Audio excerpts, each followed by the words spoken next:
2025 அரசியல் என்பது ஒரு புரட்சிகரமான அரசியலை முன்னெடுக்கக்கூடியதாக இருக்கும். எப்பயுமே சனி குருவுடைய வீட்ல இருந்தா, குரு இஸ் எ டீச்சிங் காட் சொல்லி தருவார். சனி என்ன சொல்லி தருவார்ன்னா, நமக்கு முன்னேற்ற பாதைக்கான பகுத்தறிவு ரீதியான விஷயங்கள சொல்லி தருவார். சனினாலே பொதுவாவே காதல் திருமணங்கள். முக்கியமா லவ்வர்ஸ்க்குலாம் இந்த வருஷம் சூப்பரா இருக்கும். எல்லாம் அதுவும் கம்யூனிட்டி அதாவது சாதி மறுப்பு திருமணங்கள் பண்றவங்களுக்கெல்லாம் ரொம்ப அற்புதமான வருடமாக இருக்கும். இந்த அரசியல் அப்படின்னு பார்க்கும்போது என்னன்னா, பொதுவாவே நம்ம மத ரீதியான, சாதி ரீதியான அந்த மாரியான சித்தாந்தங்கள் எல்லாம் உடைச்சுட்டு, எதெல்லாம் ஒரு புரட்சிகரமான அரசியலோ, அதை நோக்கிய முன்னெடுப்பாக இருக்கும்.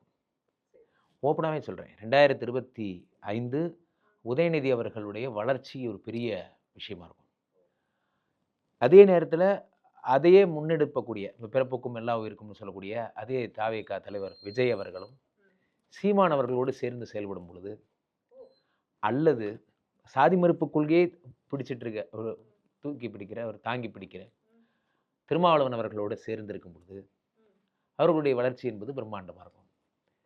இதில இந்த மத ரீதியான விஷயங்கள், நான் சொல்றது எப்படின்னா பிஜேபிக்கெல்லாம் கொஞ்சம் பின்னடைவாக தான் இருக்கும்.